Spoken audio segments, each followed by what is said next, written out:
bien, ben merci d'être là, pour les présents, les absents de dehors. Voilà. Normalement, on ne ferme pas la porte comme à l'opéra, donc on peut entrer, il y aura des retardataires. Donc aujourd'hui, nous recevons Jean-Gabriel Ganassia, qui est véritablement un homme de l'art, puisqu'il est à la fois informaticien et philosophe. Et c'est la raison pour laquelle on avait pensé que ce serait important d'entendre un point de vue de quelqu'un qui est à la fois, qui peut avoir une philosophie de la question et qui en même temps connaît bien des problématiques au niveau de tout ce qui est plus local. Donc, comme on invite quelquefois des gens qui ne sont qu'informaticiens, quelquefois des gens qui ne sont que philosophes, quelquefois que des juristes, c'est bien d'avoir aussi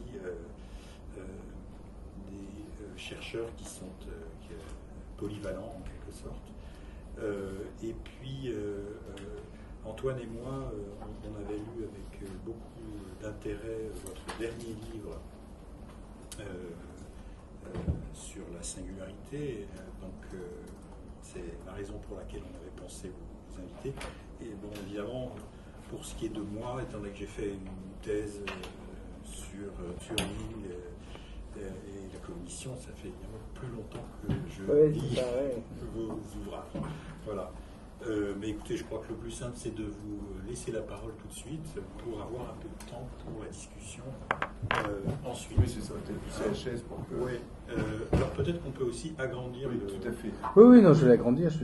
J'attendais que tout le monde soit là pour l'agrandir. Est-ce que ça va passer? Voilà. Il suffit d'avoir des informations pour ça. Voilà. Alors, c'est vraiment, je prie de m'excuser parce que, certes, je suis informaticien et aussi un peu philosophe, mais je suis absolument pas juriste. Alors, donc, c'est une très grande qualité. Je vais vous parler de modélisation de raisonnement éthique, et j'avais mis juridique, mais en réalité, je ne modéliserai pas le raisonnement juridique, mais j'ai l'impression que ce type de modélisation pourrait apporter à la modélisation du raisonnement juridique, et c'est bien sûr plutôt une question de ma part. Alors, je dois dire que lorsque j'ai eu des échanges avec des juristes, j'ai toujours eu de très grandes difficultés. Parce que ils m'expliquaient qu'ils avaient des règles, et puis ensuite je discutais avec eux, et puis ensuite ils me disaient « Ah oui, mais on a une exception à la règle. » Et puis ensuite il y a une exception à l'exception. Alors, il me semble que justement ce dont on va parler ici, c'est bien de ce type de raisonnement. Alors j'ai pris là un exemple un peu particulier d'agent autonome, c'est la voiture autonome qui pose un certain nombre de problèmes, mais bien sûr ça peut être tout à fait généralisable. Et je prendrai d'autres exemples d'ailleurs que celui de la voiture autonome. Donc l'idée, puisqu'on modélise le raisonnement éthique, c'est de donner déjà quelques rappels sur les questions éthiques, mais tout ça, vous n'avez bien sûr rien à prendre. Et ensuite, on va voir un peu les questions éthiques posées par la voiture autonome, et à partir de ça, on va voir plus précisément la formalisation avec des techniques d'intelligence artificielle qui sont inspirées d'une partie de l'intelligence artificielle qui s'appelle qui utilise la logique et des logiques un peu particulières que je vais vous présenter ici. Et c'est bien sûr, je pense, l'aspect le plus intéressant. Alors première chose donc sur l'éthique, mais bon là juste pour rappeler, bien sûr, il s'agit de l'étymologie, ça renvoie ici aux mœurs, c'est le comportement de l'homme en société, et en même temps c'est l'art de diriger sa conduite, et on distingue bien sûr souvent l'éthique de la morale. Alors quelle est la différence entre l'éthique et la morale? C'est toujours délicat parce que morale ça vient de mores en latin et ça veut dire exactement la même chose. Souvent, moi, en France, j'ai l'impression qu'on entend plutôt par morale comme via une référence latine des règles, tandis que l'éthique, en référence à la philosophie, serait plutôt la réflexion. Mais je crois que ce qui est plus intéressant, c'est une étymologie du mot éthique en grec, c'est étable. C'est l'endroit où on rentre chaque soir. Et bien sûr, pour le numérique, c'est intéressant parce que on peut se dire, est-ce qu'on peut fonder une réflexion éthique, justement, dans une société qui change autant que la nôtre aujourd'hui, où justement, nous n'avons pas d'étable, d'une certaine façon. Donc alors, ça a conduit, bien sûr, à se demander quels ont été les principes pour se mettre d'accord sur l'éthique. Alors, je vais aller très rapidement. Il y a les éthiques de préceptes, en particulier, celles qui se fondent sur une révélation, comme dans les religions, les valeurs et les vertus, donc tout ça. Et puis ensuite, à partir du XVIIIe siècle, des éthiques de principe, avec deux grands types d'éthiques, qui sont l'utilitarisme, enfin le conséquentialisme, et puis le déontisme. Alors, bien sûr, c'est plutôt ça qui va nous intéresser ici. Et puis ensuite, il y a des éthiques plus contemporaines, comme les questions d'éthique de conviction et de responsabilité, les questions de délibération. Ce sont des choses intéressantes, je les évoquerai peut-être toutes à la fin, parce qu'il me semble que ça peut ouvrir un certain nombre de perspectives, en particulier sur les éthiques délibératives, en utilisant des techniques d'intelligence artificielle, mais j'essaierai d'expliquer pourquoi plus tard. Alors, je vais aller directement dans les questions éthiques posées par la voiture autonome. Alors, il y a beaucoup de questions éthiques posées par la voiture autonome, et il me semble qu'il y a des fausses questions et qu'il y a des vraies questions. Et donc, je crois que ça vaut le coup d'en parler un tout petit peu. Alors les fausses questions, ce qui a fait l'objet de tout un tas d'articles de journaux dans la grande presse, c'est la transposition d'un dilemme classique qui s'appelle le dilemme du tramway au problème de la voiture autonome. Alors je suppose que beaucoup d'entre vous le connaissent, vous avez une voiture qui arrive en haute côte, et le feu est vert, et tout d'un coup, au moment où elle est devant, elle se rend compte qu'il y a 5 ou 10 piétons qui traversent, et si elle va tout droit, elle va en écraser 5. Alors soit elle peut se cracher sur le trottoir, et là elle écrase un piéton innocent. Alors qu'est-ce qu'il vaut mieux faire, 5 qui n'ont pas traversé au bon endroit, ou un piéton innocent, c'est une question. Alors ensuite, bien sûr, il y a tous les autres problèmes. Le deuxième, il y a un seul piéton. Alors là, on peut se dire, et là elle se crache, et elle va s'écraser avec le risque de tuer le passager. Alors, qu'est-ce qui vaut mieux, tuer un piéton ou le passager? Alors, vous allez me dire, le piéton n'est pas dans son droit, etc. Alors, qu'est-ce qui se passe? Il y a 5 piétons et un passager. Voilà. Alors ça a fait l'objet de pas mal de déclarations. Vous savez que les conducteurs automobiles ont dit que Mercedes a déclaré qu'eux, ils sauveraient de toute façon le passager. Alors, j'ai quand même quelque chose d'intéressant. Alors, je vais essayer de le passer. C'est, je ne sais pas si vous connaissez cette bande de TEDx. C'est une expérience de pensée. Alors, je ne vais pas toute la mettre parce que c'est un peu long. On va regarder là.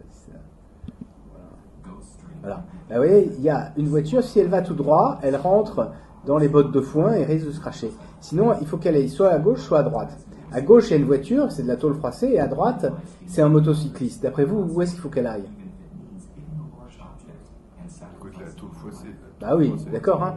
Vers, normalement, le moins vulnérable. D'accord? Alors maintenant, on va aller plus loin. Et alors, il y a... Voilà. Là, ici, vous voyez, il y a 2 motocyclistes, un à gauche et un à droite. Et l'autre à droite, voilà. Alors, celui à droite, il n'a pas de casque, celui à gauche, il a un casque. Alors, si on reprend la même règle, on va sur celui qui a un casque. Moralité, mieux vaut ne pas avoir de casque. Donc, oui, donc ça devient plus intéressant, bien sûr. Je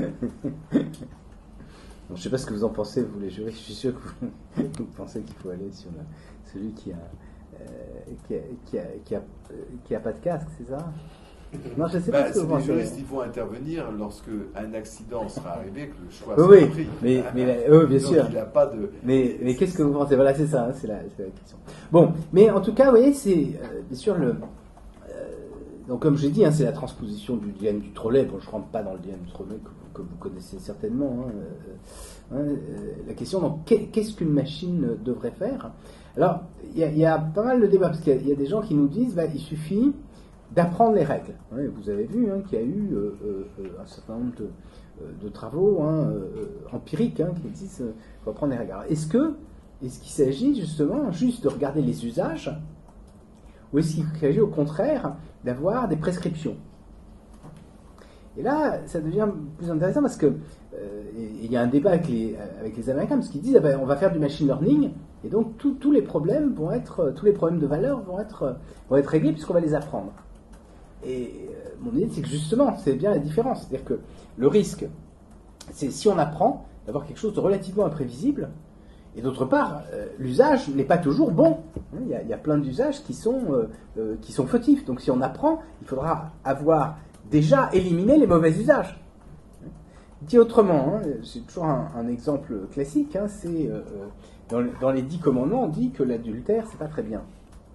Mais si on observait l'usage, il y a quand même pas mal d'adultère. Et donc, à quoi il faudrait se fier donc ça fait partie des questions. Alors, toujours sur la question des limites du dilemme du trolley, qui est à mon sens absolument insoluble, puisque il n'y a pas de... Il y a toutes les variantes absurdes. Qu'on prend en compte, c'est l'utilitarisme, si on fait la somme de bonheur. Alors si ce sont des gens, si dans la voiture la personne est riche et aisée, et puis que ce sont des pauvres qui traversent, la somme de bonheur, elle sera peut-être plus grande, ça dépend comment la mesure, donc ça donne des choses absurdes. Alors juste quand même pour donner d'autres limites au dilemme du trolley, il y a quelque chose d'atroce, je ne sais pas si vous connaissez, c'était le problème des Judenrat. Vous savez ce que c'était les Judenrat? C'était les conseils juifs pendant la Deuxième Guerre mondiale que les nazis avaient introduit, et là, ils devaient choisir les gens qui devaient partir. Et ils leur disaient, vous allez y gagner parce que on va pas séparer les familles, et en plus de ça, il y en aura peut-être un peu moins. Et effectivement, ça a rendu les gens qui étaient dans ces conseils juifs fous. Il y en a qui ne choisissaient pas, il y en a qui se suicidaient, etc. Mais c'est juste pour montrer que ce problème du dilemme du trolley, à mon sens, est totalement absurde. Et de toute façon, on ne s'en tirera pas. Alors, bien sûr, ce qu'on peut faire, bien sûr, c'est modéliser un certain nombre d'éthiques. Alors, je vais toujours sur les questions de règles, je passerai ça peut-être après, mais disons, sur les questions de modélisation de règles, c'était le problème des conflits de normes. Si vous avez une voiture autonome qui a comme ça une ligne blanche, normalement elle ne peut pas doubler, même s'il y a une voiture qui va à toute vitesse derrière et qui risque de tomber dedans. Alors là, j'ai un petit exemple que je trouve amusant, qui montre que les normes, si elles sont appliquées de façon rigoureuse, pose un certain nombre de problèmes. Alors vous devez bien sûr vous connaître ça mieux que moi, puisque dans le domaine du droit, il y a toujours des possibilités d'échapper aux règles d'une certaine façon. Je ne sais pas si je peux m'exprimer ainsi ici, bien sûr. Mais ce que je veux dire, c'est que les règles, vous dites toujours qu'elles ont des exceptions. Mais nous, en logique, normalement, il n'y a aucune exception aux règles. Et vous allez voir, donc c'est bien pour ça qu'on va développer des systèmes un peu différents. Alors là, vous avez vu ce qu'il a fait, il a mis un cercle avec un pointillé. Donc normalement, on peut passer sur le pointillé, donc la voiture arrive là, elle arrive devant le cercle, donc elle peut rentrer puisqu'il y a un pointillé, et une fois qu'elle est dedans, elle ne peut plus sortir. Donc ça fait partie des choses qui sont assez qu'est-ce qui se passe? Alors maintenant, je voudrais qu'on revienne sur l'accident qui a eu lieu il y a un an de cela en Arizona sur la voiture autonome. Je ne sais pas si vous vous souvenez de cet accident. Alors pour rappeler, j'ai repris ici la vidéo, vous allez voir, elle est très courte, qui a été faite à ce moment-là. Alors, il y a d'abord la vidéo à l'extérieur de la voiture, et ensuite la vidéo à l'intérieur. Donc il n'y a rien du tout. La voiture arrive, hop, il y a le péton, c'est trop tard. Et maintenant on va regarder la vidéo à l'intérieur de la voiture, où une femme était là pour surveiller la machine. Mais comme ça se conduisait tout seul, elle faisait autre chose. Regardez, oui, voilà, c'est trop tard. Donc, alors, la raison pour laquelle je crois que c'est intéressant de partir de ça, oui, c'est assez effrayant là, c'est que les capteurs ont bien fonctionné, dans le cas de la voiture autonome qui avait été affrétée par Uber, mais la société Uber avait décidé d'ignorer certains obstacles. en particulier les sacs plastiques, les feuilles mortes, etc. Parce que, très soucieuse du confort des passagers, ce que l'on conçoit tout à fait pour cette société qui, normalement, transporte des gens, ils se sont rendus compte que ces obstacles induisaient une conduite extrêmement chaotique. Ça donnait, pour le dire autrement, le mal de mer, parce que, et puis ça n'allait pas très vite. Et donc, ils ont décidé d'ignorer certaines choses qu'ils ne reconnaissaient pas, ou qui n'avaient pas un danger évident. Et donc là, il y avait quelque chose qui était d'abord difficile parce que c'était sans signalisation, et la machine a bien vu qu'il y avait quelque chose, mais elle n'était pas capable de l'identifier, parce que c'était ni un piéton, ni un cycliste, mais c'était un objet hybride, un piéton qui poussait un vélo. Et donc, elle n'a pas été capable de faire un diagnostic en disant il faut stopper sur ce genre de choses. Donc, vous voyez le type de problèmes qui peuvent se poser. Alors ça va me conduire justement dans la modélisation à distinguer différentes choses qui je crois sont importantes pour les agents autonomes, qui sont d'abord ce qu'on appelle le jugement. Alors pas le jugement au sens judiciaire, auquel ici vous êtes habitués, mais le jugement entendu comme une opération d'entendement qui fait passer de l'information à un concept. Donc c'est exactement... alors là, oui, j'avais pris une allégorie du jugement. On ne la voit pas très bien, ouais, c'est dommage. Mais en tout cas, la raison... Ah oui, la deuxième chose, c'est la prudence. Donc on va juste rester d'abord sur le jugement. Justement, la difficulté qu'il y a dans le cas de la voiture autonome, c'est un problème de jugement. Qui est, et je pense que c'est le problème le plus important, en réalité, pour ce qui concerne la plupart des automates. On verra d'autres exemples tout à l'heure. La deuxième question, c'est ce qu'on appelle la prudence, au sens classique, c'est-à-dire le choix des objectifs. Alors là, est-ce que la machine peut être, entre guillemets, prudente ? C'est toujours problématique, parce que normalement, les buts dans une voiture dite autonome, en réalité, sont donnés de l'extérieur. Alors, ça tient au fait que le terme autonome, en réalité, est mal utilisé dans ce contexte-là. Puisque autonome, ça devrait vouloir dire au sens étymologique qu'on se donne sa propre loi. Donc ça voudrait dire que la machine aurait une volonté propre. Or, bien évidemment, il n'en va pas ainsi, et heureusement, parce que si c'était le cas, si vous demandez à la voiture de vous amener à la piscine, elle va tout d'un coup trouver un prétexte pour ne pas vous amener à la piscine, ce qui est quand même tout à fait désagréable. Ce qu'on veut, c'est qu'elle nous obéisse. Donc, de ce point de vue-là, oui, cette notion de prudence ne serait pas tout à fait pertinente. Alors, alors, j'ai profité de ça justement pour parler d'autonomie ici, et de parler d'une question particulière qui est celle des salas ou des loses. Vous savez ce que c'est, les salas ou les loses, Oui. Alors, c'est ce qu'on appelle, mais vous allez voir, vous connaissez. C'est ce qu'on appelle les systèmes d'armes létaux autonomes, d'armes létales autonomes. C'est les robots tueurs. En fait. Voilà, c'est les robots tueurs. Pour ça, j'étais sûr que vous connaissiez. Alors, la question, bien sûr, c'est est-ce qu'il faut les condamner ou est-ce qu'il faut les encourager ? Alors, vous allez me dire, c'est plutôt inquiétant quand même, on a envie de les condamner. D'accord ? Alors, d'abord, la question, c'est est-ce que, si on les condamne, on condamne vraiment des armes autonomes ? C'est-à-dire, au même sens, j'ai dit qu'une voiture dite autonome n'était pas autonome. Est-ce que les armes dites autonomes sont réellement autonomes ? Les gens qui veulent les condamner prétendent qu'on assiste à une troisième, qu'on va assister, puisqu'ils disent qu'elles vont arriver, à une troisième révolution dans l'art de la guerre après la poudre à canon et la bombe atomique. Alors, est-ce que c'est vraisemblable ? Alors moi, ce que je crois, c'est que c'est un peu fumeux. C'est-à-dire que les armes qu'on va fabriquer sont des armes automatiques, peut-être extrêmement perfectionnées et extrêmement pernicieuses, mais elles restent automatiques. Elles n'ont rien d'autonome, au sens où un militaire ne souhaite absolument pas qu'une arme lui échappe.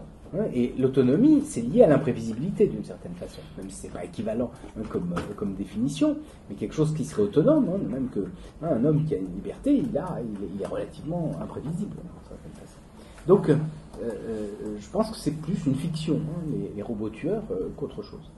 Mais bien sûr, la question, donc c'est pour ça que je dis de quelle autonomie parle-t-on, et c'est pour ça que je dis est-ce qu'on peut parler de prudence pour les machines, parce que en réalité on donne toujours, même pour les armes autonomes, les buts de l'extérieur. Donc on peut effectivement critiquer les buts, mais ce sont les concepteurs, ce sont les personnes qui mettent ces machines en œuvre qui seront responsables de ce que les machines font elles-mêmes.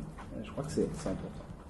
Et puis, la question, alors je vous ai montré, je ne sais pas si vous connaissez ce personnage, c'est un roboticien qui s'appelle Ron Arkin, et il a expliqué que les robots tueurs allaient être beaucoup plus éthiques que les robots. Et donc, il valait mieux avoir... Voilà, c'est ça. Parce que les hommes perdent leur sang-froid et ils se mettent à faire tout un tas de choses, de bavures, de choses absolument abominables. On pourrait dire la même chose des policiers, peut-être qu'il faudrait avoir des policiers robots. Alors, mais peut-être un élément, je pense que c'est Serge Tisserand, comme Robot Memra, ouais. J'ai oublié le titre exact, il donne des contre-exemples à ce que vous dites, dans le sens qu'un militaire qui est dans une chambre informatisée, qui contrôle à distance un robot tueur, n'a pas du tout la même conception de la réalité du champ de bataille. Non mais attention, je pense qu'on s'entend mal sur la question du robot tueur. Ce dont parle Serge Tisserand, ce sont des drones. Oui. Et donc c'est la commande à distance d'une machine de guerre. Oui, il parle aussi des robots tueurs. Et les robots tueurs, c'est autre chose. Les robots tueurs, c'est un robot. Il n'y a aucun homme. Tout à fait. C'est-à-dire que il ne s'agit pas de l'absence d'homme dans la machine. Il s'agit, au fond, j'ai redonné la définition, c'est qu'il y a une séquence de causalité entre la prise d'information et l'action, qui ne fait intervenir aucun être humain. Je suis parlé quand même des robots démineurs, peut-être. Ah oui, sur les robots démineurs, oui, mais les robots démineurs, ça justement. Il y a une relation affective qui se crée justement. Ça, c'est autre chose. Ça, c'est autre chose, tout à fait. Et ça effectivement, ça existe. Mais sinon, voilà, il faut pas confondre, je pense, les deux, parce que effectivement, la question se pose. C'est que si on agit à distance, on n'a pas la même perception que si on est tout près. Et il se peut, bien sûr, qu'il y ait une forme de déresponsabilisation qui soit liée directement à la distance. Mais là, je parle de quelque chose de bien pire que ça. C'est une machine qui, d'elle-même, va décider de tuer en fonction d'un certain nombre de critères. Donc certains disent c'est inquiétant parce qu'elle va être imprévisible, et d'autres disent au contraire c'est très bien parce que les hommes font plein de bêtises, pour le dire autrement. Sinon d'ailleurs on ne serait pas ici. Mais alors la question c'est de se dire comment est-ce qu'on va faire? Et là Ron Arkin dit c'est simple, on va faire un contrôleur éthique. C'est-à-dire qu'on va rajouter sur la machine des règles éthiques. Et quelles sont les règles éthiques de la guerre? Eh bien, il met les règles de la guerre juste. Alors là, c'est très intéressant parce que on peut essayer de... Alors, vous savez que les règles de la guerre juste, il y en a pas mal. Il y a les guerres avant ad bello, ensuite il y a les règles au conflit, in bello, et puis ensuite après la bataille. Donc là, c'est plus limité, puisque ce sont les robots au moment de la bataille, c'est les règles pendant le conflit. Et là, il y a deux règles principales qui sont la question de la discrimination des civils et des militaires et la proportionnalité. Alors, examinons-les et demandons-nous s'il est possible de les algorithmiser. Alors, c'est justement, vous voyez, une question qui est liée à celle que j'évoquais tout au début. C'est une question de jugement. Comment est-ce qu'on distingue un civil d'un militaire? Le problème, c'est que dans les guerres asymétriques que nous vivons aujourd'hui, c'est quelque chose de plus en plus difficile pour un homme. Est-ce qu'un robot aura la capacité de le faire? Ben non. C'est quelque chose d'extrêmement difficile. À cela, il faut ajouter que ces règles sont des règles elles-mêmes avec exception. Si vous avez un militaire qui est à terre, désarmé, normalement, on ne doit pas le tuer. Alors, vous êtes familier de ça, mais pour nous, logiciens, c'est un peu... c'est des choses... ne pose problème. Mais on va revenir là-dessus tout à l'heure. Et puis, la deuxième chose, c'est que si nous avons si vous avez un civil qui prend part au combat, à ce moment il est considéré comme un combattant. Et la deuxième règle, qui est pire encore, c'est la proportionnalité. Alors là, savoir si la riposte est proportionnelle à l'attaque, c'est quelque chose qui n'est pas du tout évident. Et on le voit, chaque fois qu'il y a un épisode de guerre au Moyen-Orient, le problème se pose. Donc, vous voyez, la prudence, donc c'est rapporter aux agents autonomes, c'est quelque chose de difficile. Ensuite, il y a ce qu'on pourrait appeler la sagacité, c'est-à-dire la détermination des actions pour atteindre les objectifs. Et là, il n'y a rien d'éthique. Justement, ce sont les techniques d'intelligence artificielle de résolution de problèmes qui permettent de faire ça. Et puis le dernier point, c'est la délibération. C'est-à-dire quand il y a plusieurs actions possibles, justement, laquelle est-ce que l'on va choisir. Et sûr, dans le dilemme que j'ai présenté tout à l'heure, c'est bien sûr cette question de la délibération qui a été mise en jeu. Donc ce dont je vais parler maintenant, c'est un peu de la modélisation de cette délibération. Alors pour ça, je voudrais prendre un certain nombre d'exemples éthiques traditionnels, sur lesquels j'ai travaillé, parce qu'il me semblait à la fois intéressant, même si on pratique, on peut le discuter, mais il me semblait intéressant du point de vue conceptuel, parce que justement, il résume bien les difficultés que rencontre le logicien lorsqu'il s'affronte à ce type de choses. Alors, j'ai pris l'exemple du mensonge, vous le connaissez, donc c'est Benjamin Constant qui, dans un essai qu'il a écrit après la Révolution, qui s'appelle Les réactions politiques, nous explique qu'il doit y avoir des grands principes et qu'à chaque principe, il y a des principes plus spécifiques et puis des principes encore plus spécifiques, qu'on pourrait appeler une incaténation des principes, et que dans chaque situation, on applique le principe le plus spécifique adapté à la situation. Alors, j'avais l'impression que c'était un peu ce que vous faisiez en droit. Mais en tout cas, voilà, c'est une question. Alors, sur le mensonge, bien sûr, le mensonge est interdit, et Benjamin Constant dit, contrairement à ce que dit un philosophe allemand, qu'il ne cite pas, mais qui s'est reconnu plus tard, il y a des cas où il faut autoriser le mensonge. Il y a un droit au mensonge. Et il dit, par exemple, si vous cachez chez vous quelqu'un, et que des criminels viennent et vous demandent où est cette personne, vous savez que si elles le retrouvent, elles vont le tuer, qu'est-ce que vous faites ? Alors lui dit, dans ce cas-là, il faut mentir. Et Emmanuel Kant s'est reconnu, et il a écrit un essai pour expliquer qu'il n'y a pas de droit de mentir quoi qu'il arrive.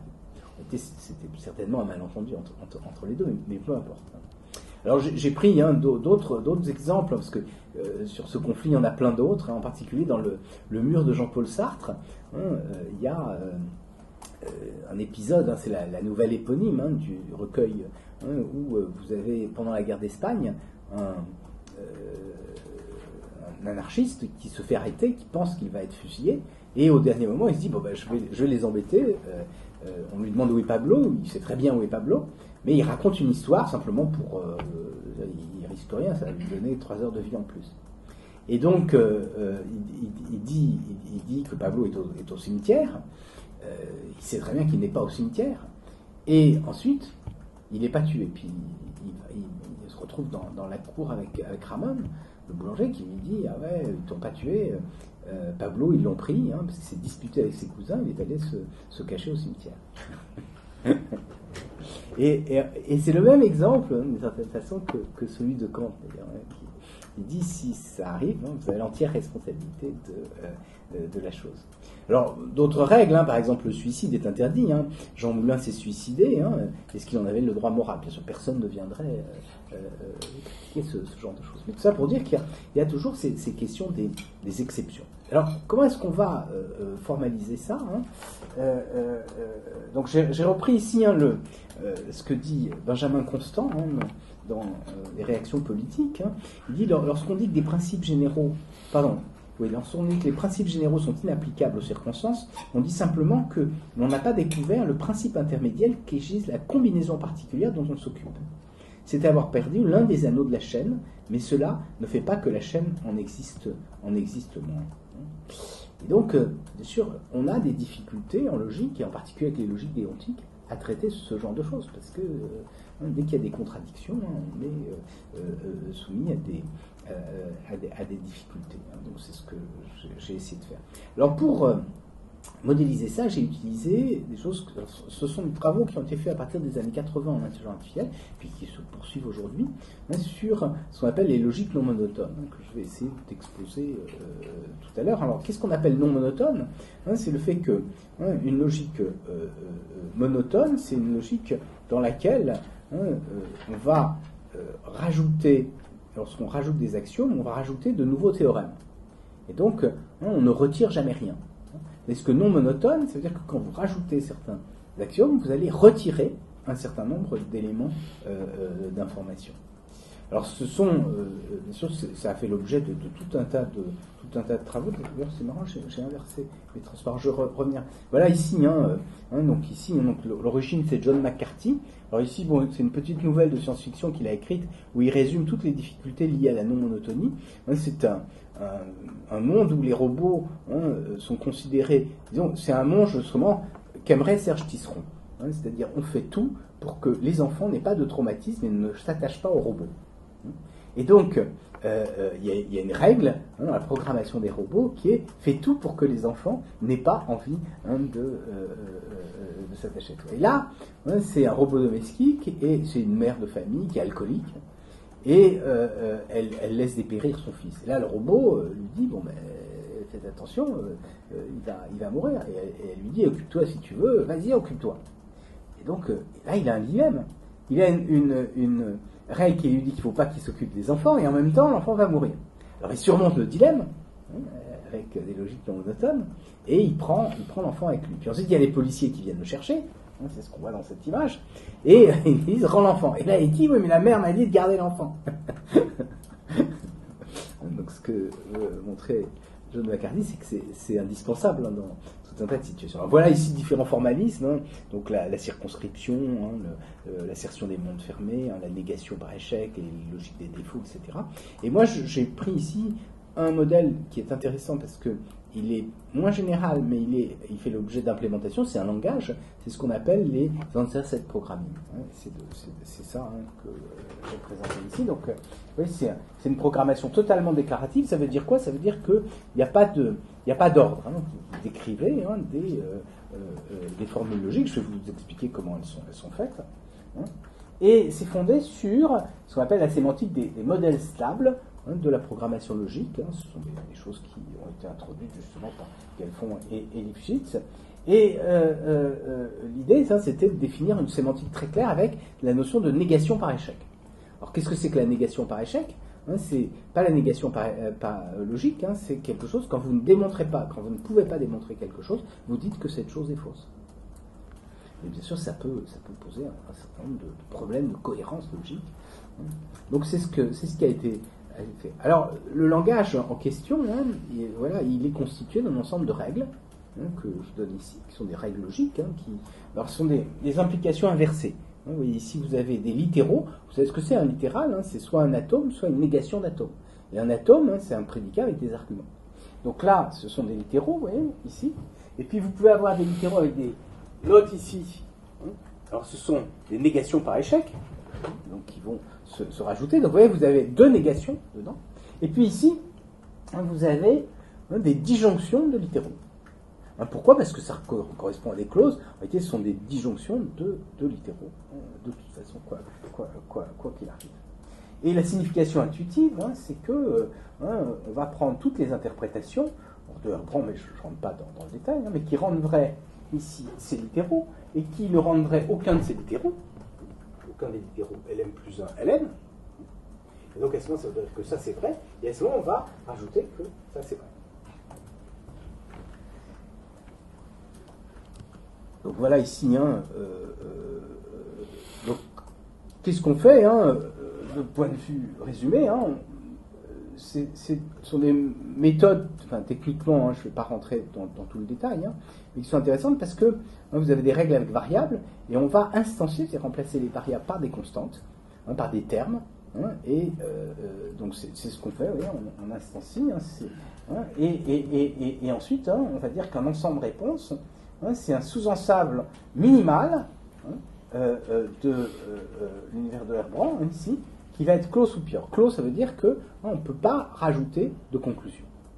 Et l'aspect minimal est très important parce que la non-monotonie est directement liée à la minimalité. Alors je ne vais pas rentrer dans tous les détails techniques, mais à partir de ça, je vais vous montrer un tout petit peu comment on peut essayer de modéliser les raisonnements éthiques. Donc je vais le faire sur des exemples très simples, mais il me semble que ça peut être intéressant. Donc ici, on va se dire, un agent c'est quoi ? Un agent artificiel, c'est une entité qui agit. Donc, comment on va la définir ? Donc ici, vous voyez, on va avoir 4 paramètres. Le premier, c'est l'agent, la personne. La personne, je veux dire virtuelle, je pourrais dire l'agent, peu importe. Ensuite, dans une situation. Et puis, ici, il y a un but et il y a une action. Alors là, c'est simplement pour typer les variables, c'est-à-dire pour donner la bonne catégorie des variables. Mais bien sûr, ce qui se passe, c'est qu'ici, on va supposer qu'au départ, la personne et la situation sont instanciées. Et donc, on va avoir un prédicat qui va déterminer la volonté, c'est-à-dire le but de l'agent.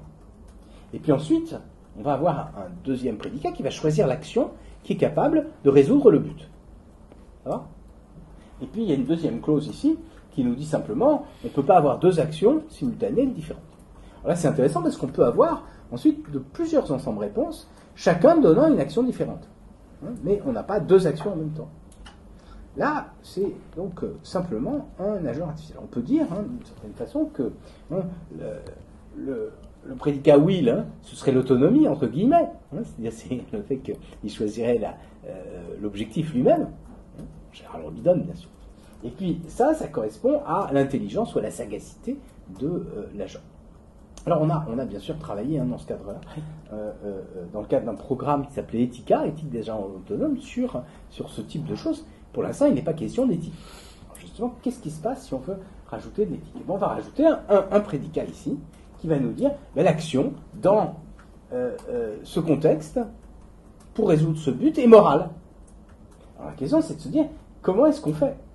Alors, on peut faire appel, là, à toutes sortes de critères utilitaristes, comme la sommation de la richesse, le bonheur, etc., pour essayer de voir si c'est moral. C'est-à-dire que s'il y a une autre action qui nous donnerait plus de bien ou moins de bien, ou plus de bonheur ou moins de bonheur, ou plus de souffrance ou moins de souffrance. Donc et on peut même, c'est ce que j'avais fait, appel à la théorie de Benjamin Constant. Alors là, dans le cas de Benjamin Constant, c'est intéressant parce que lui, son argument est un tout petit peu différent. Il dit, pour le mensonge, il dit je ne dois le mensonge qu'à quelqu'un qui mérite la vérité. Enfin, je ne dois la vérité, qu'à quelqu'un qui mérite la vérité. Bien sûr, il a un prédicat qui va dire comment est-ce qu'on fait pour mériter la vérité. Alors c'est intéressant parce qu'on peut rajouter tout un tas de valeurs supplémentaires. Et bien sûr, dans chaque cas, en introduisant les valeurs, on aura des réponses différentes. Alors, par exemple, sur la question que l'on avait évoquée tout à l'heure, qui était celle du mensonge, bien sûr, on peut dire est-ce que mentir est plus problématique que tuer ? Alors, bien sûr, si on voit que c'est moins problématique, à ce moment-là, bien sûr, on n'aura que les ensembles réponses où les gens mentent.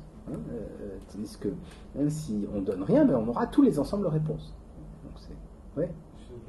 En fait, j'ai l'impression qu'on va lister les principes et leur donner une sorte de coefficient, c'est ça ? Et en fonction du coefficient, on va avoir une réponse qui sera... On va les ordonner en réalité, on ne donne pas de coefficient, mais peu importe, oui, on peut les ordonner. Tout à fait. Après, justement, ce qui est intéressant, c'est de décomposer ça, de voir les difficultés que ça peut poser. On est allé bien plus loin, là, c'est juste pour donner une petite idée. En particulier, on s'est intéressé par exemple à la modélisation de questions comme la doctrine du double effet. Vous savez, c'est la question, est-ce que vous pouvez justifier quelque chose, une conséquence négative par le bien supplémentaire qui est engendré. Donc, ouais. Alors, je voudrais vous montrer autre chose qui me semble intéressant, c'est une perspective kantienne. Parce que là, c'est très intéressant, parce que quand on dit, ici, c'est presque la même chose, donc la volonté, le but, et puis ensuite, il y a... on agit en fonction des maximes de sa volonté. Comme on est autonome, on a choisi soi-même les propres maximes de sa volonté. Et donc à ce moment-là, bien sûr, donc ici, c'est ce que Kant appelle l'impératif pragmatique, Ça, c'est ce qu'il appelle l'impératif problématique, et ça, c'est ce qu'il appelle l'impératif moral. Puis ensuite, comment faire pour décrire cet impératif moral. Et à ce moment-là, bien sûr, c'est là où l'impératif catégorique intervient. C'est-à-dire que ici, vous pouvez adopter une maxime à condition ici que si vous pouvez adopter vous une maxime à condition que cette maxime puisse être généralisée à tout le monde. Et alors ça veut dire qu'ensuite, bien sûr, il va falloir des critères métaéthiques qui permettent d'évaluer la cohérence de l'universalisation de ces maximes. Et il dit par exemple, si j'adopte comme maxime de ma volonté le fait que je puisse mentir à un moment donné, et bien à ce moment-là, ça veut dire qu'il faudrait que j'admette une société dans laquelle tout le monde puisse mentir à volonté. Et donc il dit, ça c'est une société où personne ne se comprendrait, et donc c'est pour ça qu'il peut critiquer ce genre de choses. Et donc on peut effectivement programmer des choses comme ça. Alors ce qui est très intéressant, c'est que il se peut que vous ayez quelqu'un, Pierre, qui adopte, qui mente. Ça, ce n'est pas du tout gênant que ce soit la maxime de Pierre, parce que ça ne change rien à la cohérence du système. Vous pouvez très bien savoir que Pierre ment, mais ce qui n'est pas possible, c'est que vous mentiez. C'est ça qui est intéressant ici. C'est par exemple ici, dans une société donnée, on a besoin de croire à au moins une personne. Ce qu'on peut modéliser ici avec ce type de choses. Donc voilà un peu une idée, un avant-goût des travaux qu'on conduit en intelligence artificielle sur la modélisation des raisonnements éthiques. Et j'ai l'impression que dans le domaine des raisonnements juridiques, on se retrouve confronté à des situations qui sont un tout petit peu analogues, à savoir que on a toujours des règles avec des exceptions, et que c'est un peu le même type de difficulté. Voilà. Eh bien, merci beaucoup. On va peut-être rejoindre. Je vais éteindre. Non, on va pouvoir s'y reporter, ne craignez pas. Ah, j'éteins pas. Merci beaucoup. Alors, c'est vrai que les juristes est assez perturbé par ces présentations, parce que retrouver un contexte juridique dans lequel on a j'ai des idées sur ce qui est différent. Ce qui est différent, c'est je verrais deux choses. Ce qui est différent, c'est l'inattendu des situations réelles. C'est-à-dire que on a souvent, dans les cas difficiles, l'expérience de l'inattendu. C'est-à-dire que quelque chose qui est de l'inattendu, qui met en déroute l'application des règles. Et puis, il y a aussi autre chose qui me semble une différence signalée. Et je crois que ça, c'est le problème de l'intelligence artificielle, c'est qu'on évolue dans un monde sémiotisé. C'est-à-dire dans lequel il y a énormément il y a les comportements des gens, et puis il y a tous les signes qui manifestent et qui vont être d'ailleurs exploités par les thèses en présence, qui s'appuient sur ces signes, sur ces signes pour éclairer une intention, des tas de choses. Alors là, vous n'avez pas cette ressource. Vous n'avez pas cette ressource. Ce qui est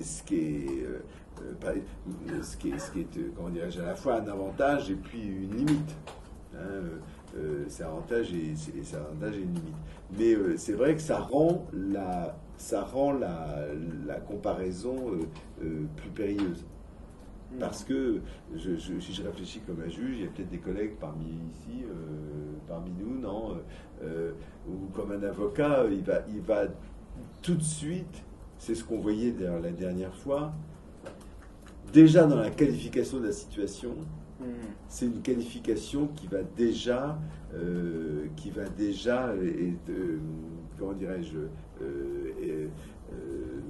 se projeter dans une stratégie de défense. Monsieur Bermino, c'est ce qu'on disait là, c'est ce qu'on disait sur le fait de remplir les parcours fléchés pour une décision.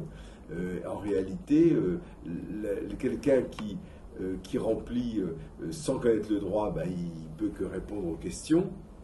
Mais quand c'est un avocat qui remplit, mais il remplit différemment parce qu'il est déjà dans une projection de ce qui va se passer.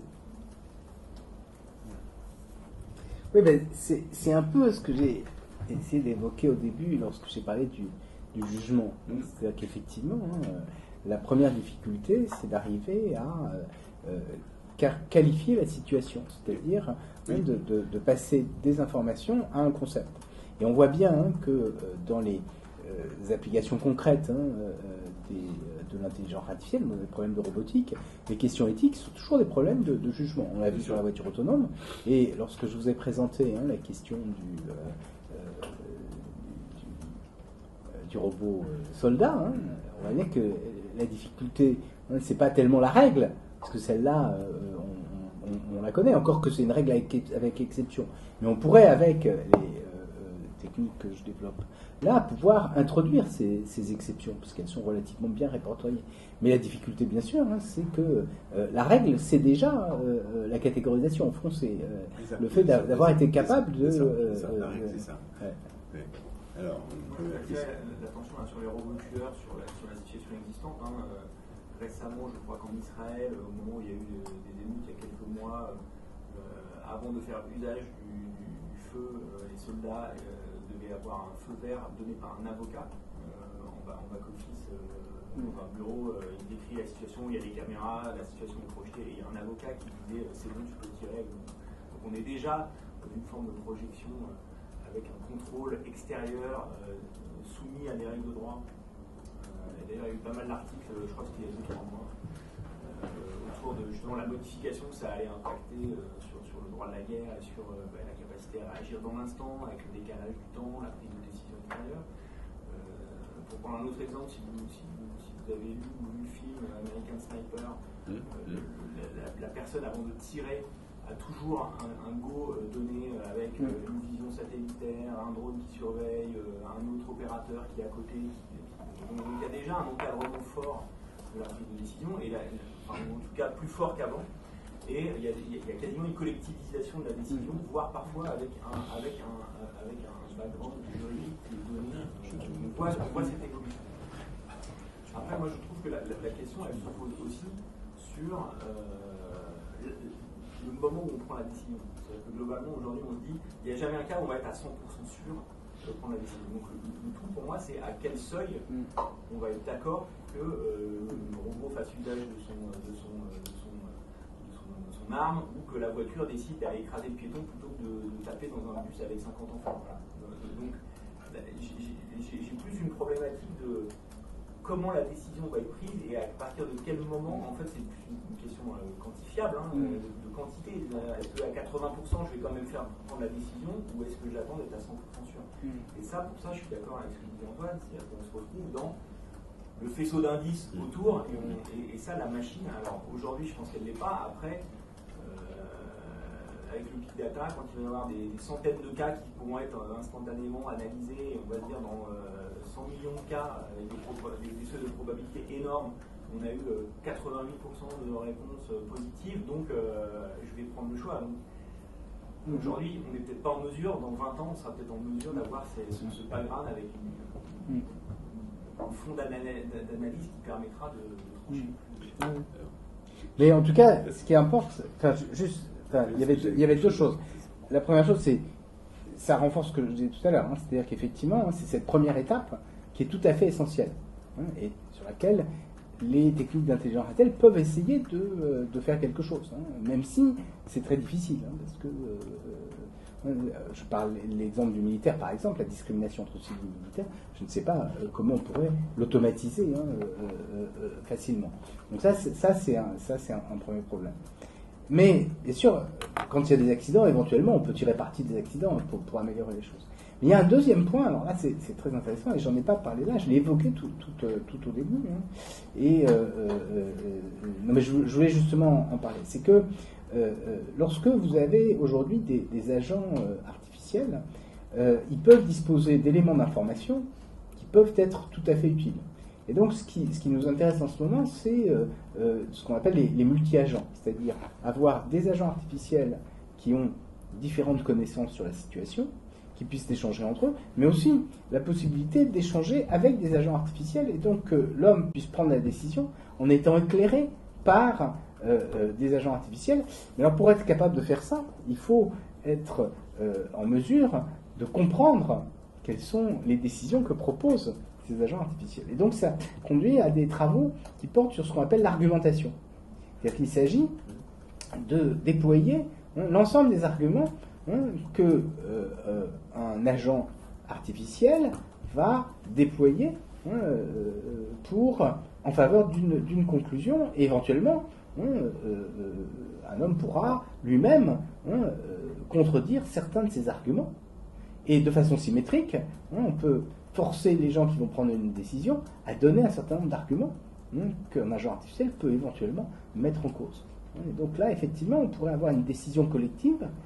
Alors, ce que j'ai compris, sur ce que vous avez dit tout à l'heure sur les décisions militaires, c'est qu'en particulier en Europe, c'est un peu moins vrai aux États-Unis, mais ça l'est quand même, c'est que la décision n'est jamais prise par un seul individu, elle est en réalité collective. Il y a une cascade, surtout les décisions importantes, il y a une cascade de décisions, enfin plus exactement, d'approbation qui sont données. Et donc à ce moment-là, l'intelligence artificielle pourrait aider en éclairant certains points, puisqu'il y a des éléments d'information qui pourraient être donnés, qui aideront bien sûr certains à se décider. Donc, voilà un peu le type de choses sur lesquelles on commence à travailler. Je voudrais juste ajouter après la parole à Jean, parce que ça va dans le sens de ce que tu disais. C'est un cas réel, c'est le cas d'une frappe. Alors je me souviens plus qui était, je crois que c'était pas al-Baghdadi, mais disons un gros poisson de l'État islamique qui est identifié par les services au sol, les services américains, et on attend l'ordre de tirer. Et l'ordre de tirer tarde parce que le convoi passe à côté d'une mosquée du XVe siècle. Or, la destruction d'art, d'éléments culturels, c'est un crime de guerre. Et donc, le responsable à Washington tarde à donner le feu vert, parce qu'il dit, moi j'ai besoin de savoir. Là, on retrouve la sémiotisation et on retrouve la superposition de deux regissements. Et il tarde en disant, est-ce que je peux avoir des renseignements très rapidement sur la nature de l'édifice près desquels ils sont, puis le temps qu'ils donnent l'ordre, ils ont perdu, ils ne peuvent pas tirer. Et Rumsfeld, c'est comme ça que j'ai vu ça, s'époumonne de colère en disant, mais qu'est-ce que c'est que ces juristes, qu'est-ce que c'est que, etc. Bon, et c'est comme ça. Il dit, il a une expression extraordinaire, il dit, ils sont hyper oxygénés au droit humanitaire et ils finissent par perdre la tête. Bon, ouais.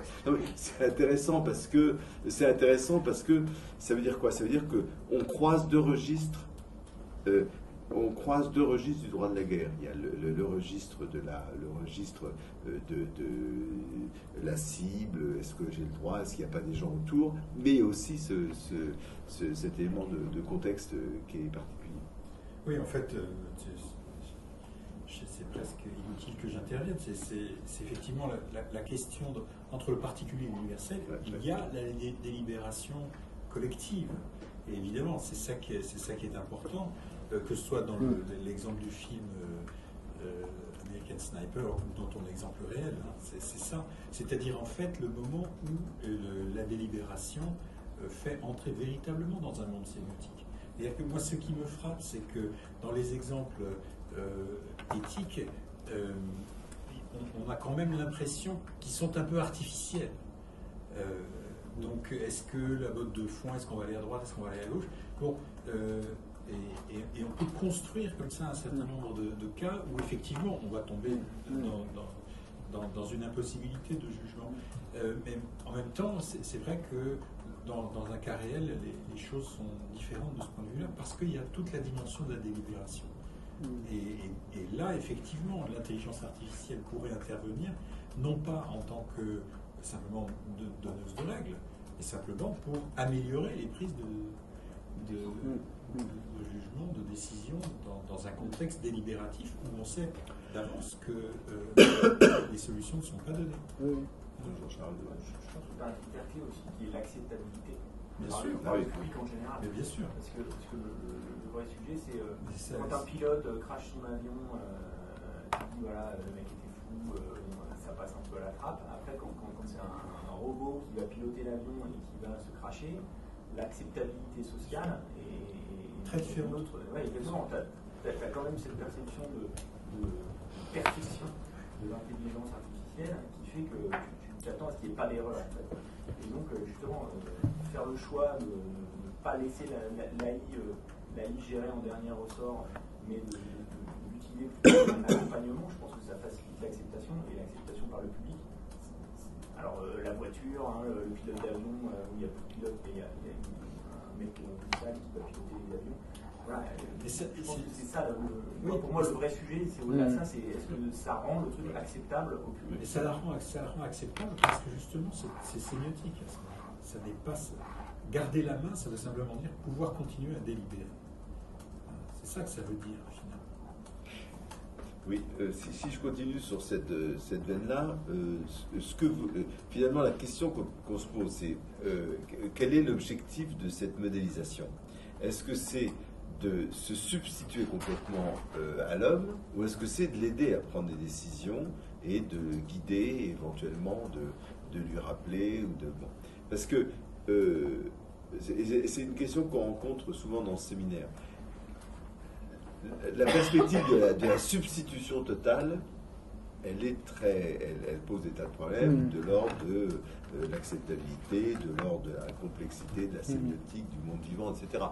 Par contre, la collaboration, c'est tout autre chose, parce qu'on est dans un monde humain dans lequel il y a. Moi, j'ai toujours un exemple qui me semble bon pour raisonner, c'est l'hypercachère.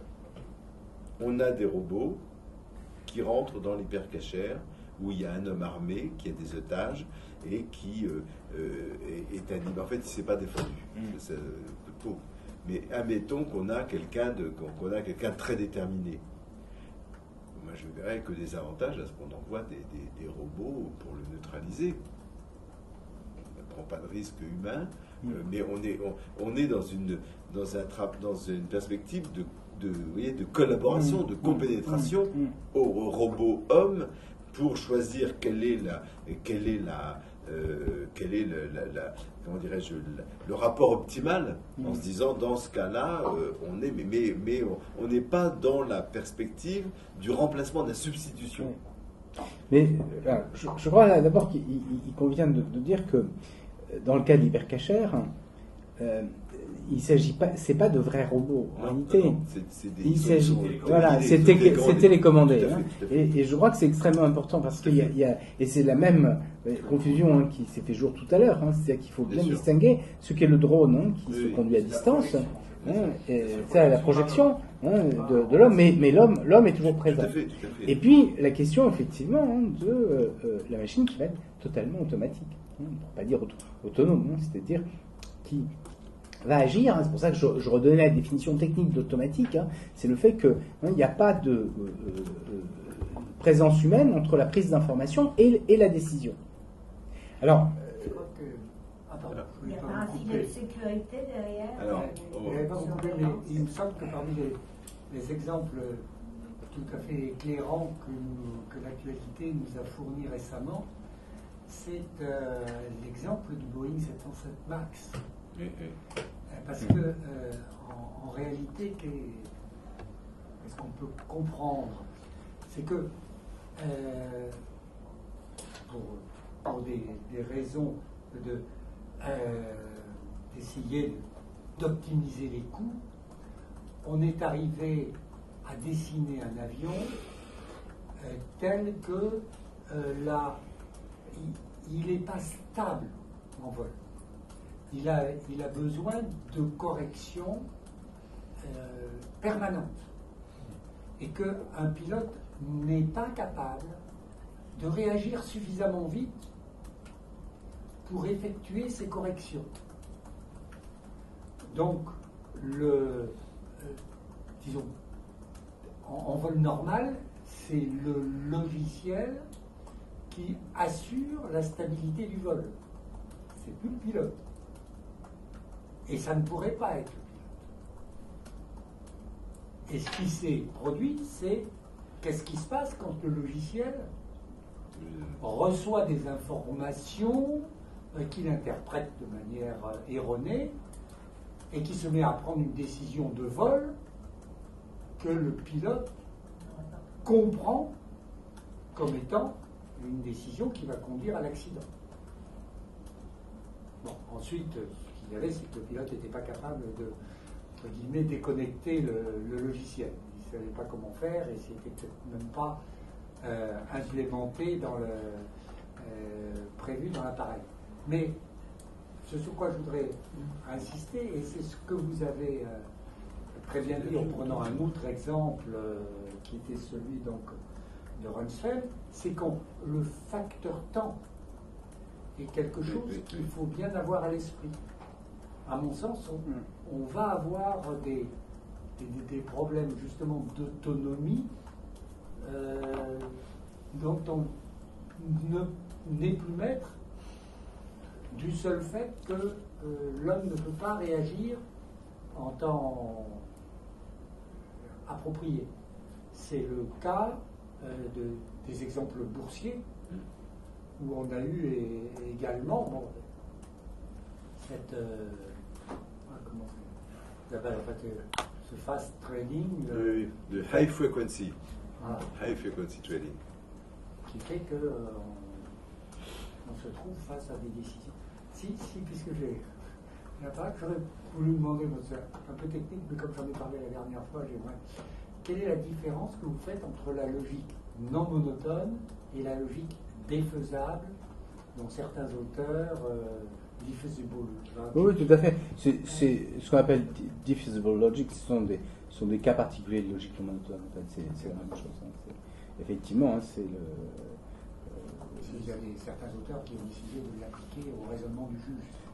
Oui, ce ne serait pas étonnant, hein, parce que oui, ça rejoint donc tout à fait ce que je viens de dire ici. Hein. Alors juste puisque j'ai la parole, hein, pour revenir à ce qui était dit tout à l'heure, hein, la question que vous me posiez, c'est pourquoi est-ce qu'on a fait ça, hein. Alors, d'abord, la première chose, c'était pédagogique. Hein. C'est essayer de mieux comprendre les raisonnements éthiques. Donc à ce moment-là, bien sûr, on peut imaginer toutes les limitations qu'il peut y avoir, hein, à ce genre de choses, mais en tant que tel, enfin moi je trouve que ça se justifie déjà. Hein. Alors ensuite, est-ce qu'on veut faire des machines qui puissent utiliser ce type de valeurs humaines à l'intérieur de leur processus de décision, hein, pour arriver à agir mieux? Alors effectivement, c'est une question de temps. C'est-à-dire que si on a affaire à un automate qui est tout à fait indépendant, à ce moment-là, ça peut éventuellement peut-être être utile. Hein, plus exactement, hein, si on utilise des techniques d'apprentissage machine, on va avoir un automate qui va prendre des décisions uniquement sur des critères d'efficacité. Et ce qui me semblait intéressant, c'est éventuellement de rajouter une couche prescriptive au-dessus de la machine. Mais bien sûr, cette couche prescriptive elle-même pose tout un tas de questions, hein, qui sont ouvertes. Hein, mais elle est mieux que s'il n'y avait rien. Et puis ensuite, la troisième question, hein, c'est effectivement la décision collective, lorsqu'on a le temps, parce qu'il y a tout un tas de situations où c'est difficile. Et à ce moment-là, donc, l'intelligence artificielle peut servir, mais à autre chose. Alors, tout à l'heure, hein, j'avais incidemment parlé de Habermas. Hein, je pense que justement, hein, toutes les théories de Habermas, hein, justement, pourraient être un peu le fondement, hein, de cette délibération collective, hein, dans laquelle on aurait à la fois des hommes et des machines, et même entre les hommes d'ailleurs, l'intelligence artificielle peut aider, hein, à formuler les arguments, hein, et les contre-arguments, hein, et aider à les visualiser. Donc même s'il n'y avait aucun agent artificiel dans le processus de décision, hein, l'intelligence artificielle pourrait quand même aider, hein, les gens à se représenter, hein, et à négocier entre eux leurs différents arguments. J'ai une question. Comment est-ce que vous le résolvez, le cas pratique qu'on a vu avec la voiture et Et la moto, quel est votre point de vue, vous, par rapport à tout ça? Ah, là-dessus, enfin, moi, comme je l'ai laissé entendre après, hein, en parlant du Judenrat, hein, je pense que ce sont des dilemmes dont on ne peut pas sortir. Et donc, de toute façon, les questions sont mal posées. Voilà ce que je pense sincèrement. Et donc, je trouve que c'est fort dommage qu'on ait passé autant de temps à en débattre. Hein, parce que, et alors, c'est étonnant, parce que dans le grand public, hein, dès que les gens disent qu'ils connaissent très bien le grand problème des voitures autonomes, qui est celui-là, alors que, à mon sens, c'est un faux problème. C'est-à-dire qu'on n'aura jamais une situation où on sera capable d'identifier de façon suffisamment claire les données pour dire, ben voilà, on est dans cette situation qui a déjà été répertoriée et on va appliquer tel ou tel type de règle. Hein, parce que je pense que justement, hein, ça se passe en une fraction de seconde. Hein, et ce qu'il faut espérer, c'est plutôt que les automatismes permettent d'éviter les accidents dans ces cas-là. Donc je crois que c'est... alors comme on n'en sort pas, bien sûr, hein, et que c'est assez simple à comprendre, hein, ça a fait vraiment la une des journaux. Hein, et alors, dernier point, je pense que la raison pour laquelle... donc c'est quelqu'un qui s'appelle Patrick Lynch, je crois, hein, qui a décrit hein, l'histoire avec les deux motocyclistes. Hein, c'est parce que c'est un peu pour tourner en dérision hein, ce type de dilemme hein, qui sont traités de façon utilitariste, hein, où il montre bien qu'un utilitarisme pur et simple conduit à une absurdité. Hein, oui, et puis où on débarrasse de toute dimension humaine ab initio. Mais avant, il y avait une autre question ici, non? Oui. En fait, justement, c'était par rapport au fait qu'avec les machines, l'utilisation de l'intelligence artificielle, on favorise l'utilitarisme dans ce type de décision parce qu'on veut ou non, si ce problème apparaît, il faudra trouver une solution et c'est l'utilitarisme qui va être une chose comme ça. Donc, pourquoi est-ce que vous voudriez ajouter un aspect humain par-dessus ça qui viendrait en fait rallonger le temps de réflexion et changer... Non, c'est peut-être je me suis mal exprimé. Lorsque on entraîne, pour résoudre un problème, hein, c'est l'étape résolution de problème, hein, qui fait appel à de l'intelligence artificielle et donc à des réseaux de neurones formels. Mais la difficulté, c'est que les décisions qui sont prises dans ce cas-là ne sont pas explicables, elles ne sont pas explicites, elles ne sont pas contrôlées.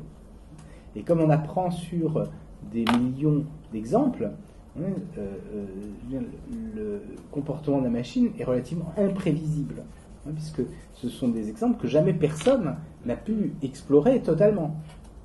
Et donc c'est là où je crois qu'il est nécessaire d'avoir une couche prescriptive au-dessus, c'est-à-dire au moment où la décision est proposée, hein, de pouvoir s'assurer qu'elle n'est pas en opposition avec des principes éthiques qui auraient été... Voilà, c'est juste ça. Mais c'est pas entre l'utilitarisme et le déontisme. Après, sur quel principe éthique se fonde cette décision, ça c'est une autre question qui n'est pas tranchée encore.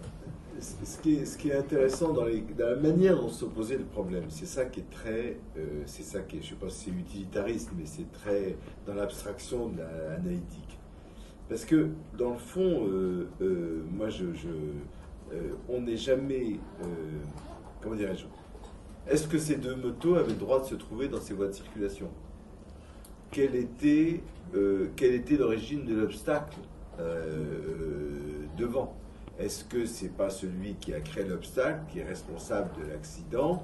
Voilà. Avait-il bu? Très bonne question. Et donc, vous voyez ce que je veux dire? C'est que dans le fond, cet exemple ne peut pas se poser pour un juge parce que dans le monde vécu. Parce que dans le monde vécu, bon voilà, il y a des gens qui font quand même des excès de vitesse, il y a des gens qui conduisent à l'état alcoolique, il y a la chaussée, elle est plus ou moins bien entretenue ou éclairée, il y a une participation finalement de plusieurs personnes à la production d'un dommage ou d'un accident. Et puis il y a un autre niveau de registre, il y a un autre registre qui vient, là je parle en juriste, hein, sur les théories de la responsabilité, c'est de dire, c'est la dimension économique. Vous mettez sur le marché des produits comme cela. C'est-à-dire, je pense aux fabricants de robots. Vous mettez sur le marché, si vous les mettez sur le marché, c'est que vous en tirez un bénéfice. Donc, en mettant ces logiciels ou sur le marché dont vous allez tirer un bénéfice, vous devez avoir une responsabilité vis-à-vis de vos congénères ou des gens qui pourront être affectés par vos produits, dont le fondement juridique, c'est de dire, c'est la théorie de Stark, en droit de la responsabilité, c'est de dire, mais la responsabilité, c'est pas quelque chose de moral, c'est la contrepartie des bénéfices tirés par quelqu'un dans un produit. Sans compter, pour abonder dans ton sens, que vu les modes de consommation actuels et changeants, ça veut dire que dans 20 ans, aucune des personnes dans cette salle ne sera propriétaire de sa voiture. C'est ça. Et que tu ne seras que dans de la loc ou de court terme, et Oui, que donc tu ne seras jamais propriétaire, et que donc en termes de responsabilité, tu as aussi une vraie question qui est tu n'es pas propriétaire, est-ce que c'est vraiment toi qui dois porter, qui dois coder la responsabilité? C'est la fameuse. Il y a un arrêt dans ce sens-là qui est très intéressant, un arrêt d'une cour fédérale américaine, je crois, je parle un peu sans filet, qui estime qui décide que quand on achète une voiture où il y a des logiciels dedans, des logiciels de je sais pas quoi, eh bien, quoi de navigation. Oui, on n'est pas propriétaire de ces logiciels. On est propriétaire de la voiture, mais pas des logiciels. Et on n'a pas le droit de les désarmer. Parce qu'en fait, ils servent à renseigner des tas de choses. Et donc, c'était un propriétaire, quelqu'un qui achète une voiture et qui retire le logiciel ou qui retire un capteur de je sais pas quoi. On lui dit non, parce que vous avez acheté le véhicule, mais dans ce véhicule, il y avait quelque chose indisponible, dont la propriété indisponible, c'était la partie informatique. De même que quand vous utilisez un logiciel, par exemple comme Windows, oui. Vous n'êtes pas propriétaire de Windows. Vous Ah, avez oui. une licence d'utilisation. C'est ça. Ouais. C'est ça. C'est dans la même logique. C'est ça. La propriété logicielle, c'est la même logique qui est suivie. C'est ça. Alors, voilà, quoi, ça veut dire qu'on est dans des contextes particuliers, parce que là, il y a quelque chose de contre-intuitif. On achète une voiture, on est propriétaire de tout, ben non.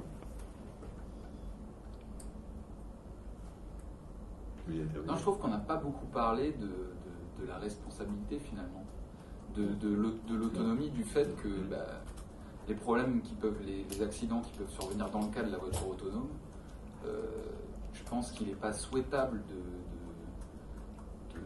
voilà, il y a des progrès techniques qui ne sont pas souhaitables, et l'autonomie complète d'une intelligence artificielle, elle est ni possible, je pense, en l'état actuel. C'est-à-dire qu'une intelligence artificielle, si je ne me trompe pas, on est toujours sur du supervised learning, c'est-à-dire qu'on donne des sets de data labellisés et qu'on l'entraîne en vue d'un expected output ou un truc comme ça. Et que donc l'autonomie est assez limitée, et que pour cette raison, il y a des problèmes de responsabilité qui se posent. Ouais. Effectivement, il y a. La socialisation des responsabilités, c'est la charge de la société. Du point de vue technique, la question est vraiment très intéressante, parce que il y a l'illusion sur laquelle on va avoir des voitures totalement autonomes, où ces questions vont se poser. Or, les constructeurs automobiles, pour l'instant, ne pensent pas que la voiture autonome va s'imposer demain. Ce sont les constructeurs de logiciels qui ont fait ça. C'est Google qui a fait ça, parce que ça les faisait rêver. Mais ce qu'on sait aujourd'hui, on définit 5 degrés d'autonomie. Alors, on ne voulait pas, on pourrait en faire 7, peu importe. Mais en tout cas, il y a un continuum entre la voiture tout à fait manuelle et puis différents automatismes. Ça commence par les régulateurs de vitesse. Ensuite, on peut ajouter sur autoroute des systèmes qui vont maintenir la distance avec d'autres voitures, etc. Et bien sûr, c'est là-dessus que les gens travaillent aujourd'hui. Donc ça, c'est... Et à mon sens, la voiture totalement autonome ne va pas s'imposer dans les années qui viennent, pour une raison assez simple. En tout cas, si elle existe, elle existera sur des portions du circuit automobile très limitées. Et dans les villes, ça me semble illusoire parce que ça voudrait dire que les voitures pourront être stoppées par n'importe qui. Et si vous passez devant un collège, vous allez avoir tous les collégiens qui vont se mettre devant les voitures, ce qui sera extrêmement drôle, parce qu'ils vont pouvoir créer des embouteillages monstres à l'intérieur des villes. Mais oui, comment vous... Donc moi, je pense que c'est impossible à traiter comme problème. Donc, de ce point de vue-là, je veux dire, ça n'arrivera pas. C'est tout. C'est pas, donc, du coup, on passe sur la bascule d'un objet assistant. Voilà, d'un objet assistant avec des difficultés qui sont liées, et ça on le sait. Alors, deux choses. D'une part, les conflits d'autorité. C'est ce qu'on a vu tout à l'heure, c'est-à-dire le fait que la machine peut donner une suggestion qui est différente de celle que l'homme donne. À qui est-ce qu'on doit donner la main? Et les études rétrospectives sur les accidents d'avion, je ne parle pas de celui d'année Boeing, mais dans le passé, montraient que la plupart du temps, c'était quand même les machines qui avaient raison. Exactement. Et donc voilà, donc ça pose... Voilà. Et donc ça veut dire que sûr, il y aura certainement dans le futur tout un tas de réflexions. Et puis il y a l'effet négatif des automatismes. Parce que quelquefois ils aident, mais quelquefois ils ont tendance à distraire l'attention et donc à conduire à plus d'accidents. Et vous avez vu dans la voiture Uber, la femme était payée pour surveiller. Bien sûr, elle regardait son téléphone. Et c'est pour ça d'ailleurs que je l'ai montré, parce que c'est assez traumatisant. Alors il y a des études qui ont été faites sur les automatismes et qui montrent que les conducteurs qui conduisent très très bien, à ce moment-là, utilisent les automatismes de façon efficace. Mais ceux qui conduisent mal, souvent ont tendance à les utiliser d'une façon qui les met plus en danger. Donc ça, c'est effectivement je crois une grande question. Puis ensuite, il y a une autre question qui peut se poser, puisqu'on parlait de responsabilité. C'est la question plus générale de la responsabilité des robots. Mais ça c'est éventuellement, on peut en reparler après, parce que je pense pas que ça soit... Alors, mais c'est pas la même chose, voilà. Je suis pas sûr que ça pose des problèmes juridiques énormes. En fait, ce que disait un professeur allemand, je ne le retrouve pas. Quoi, sur la responsabilité des robots? Oui. Ah oui, moi je pense que...